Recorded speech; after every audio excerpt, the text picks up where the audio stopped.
নমস্কাৰ দৰ্শকসকল আপোনালোক সকলোকে অমূল্যবাণীলৈ স্বাগতম জনাইছো। আজিৰ ভিডিঅ'টোৰ বিষয় হৈছে যিমান টকাৰ আপোনাৰ দৰকাৰ হৈছে সিমান টকাই আপুনি লাভ কৰিব। মাত্ৰ আপুনি কৰিব লাগিব এই বিশেষ শক্তিশালী মেনিফেষ্টেশ্যনৰ উপায়। উপায়টো কৰিবৰ বাবে আপোনাক লাগিব চিত্ৰত দেখাৰ দৰে এখন ব্লেংক চেক।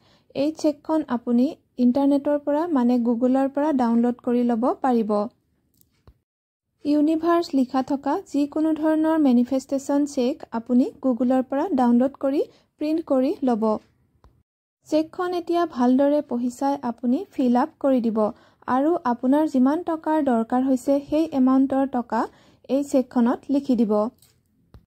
লিখাৰ পিছত চেকখন আনে নেদেখাকে ঘৰৰ ভিতৰৰ কোনো ভাল ঠাইত থৈ দিব আপুনি জনাকে, আৰু ৱালতো আপুনি লগাব পাৰে, কিন্তু আনে নেদেখাকে লগাব।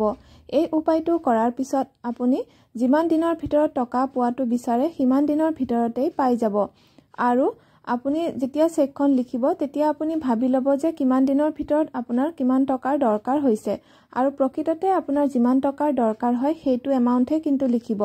এনেই নিলিখিব আৰু মানে জোখতকে বহুত বেছি পৰিমাণেও নিলিখিব। যিটো আপোনাৰ দৰকাৰ সিমানটো পৰিমাণৰ কথাহে আপুনি চেকখনত লিখিব।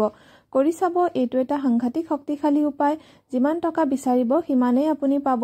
আৰু চেকখন হাতত লৈ আপুনি মানে বাওঁ হাতৰ তলুৱাত লৈ সোঁ হাতেৰে ঢাকি কিমান টকাৰ আপোনাৰ দৰকাৰ হৈছে আপুনি ইউনিভাৰ্ছক থেংক ইউ দি চেকখন প্ৰথমে মনে মনে ভাবিব টকাৰ সমস্যাটো সমাধান হৈ গৈছে বুলি। তাৰ পিছত চেকখন কোনো ঠাইত ভালদৰে থৈ দিব।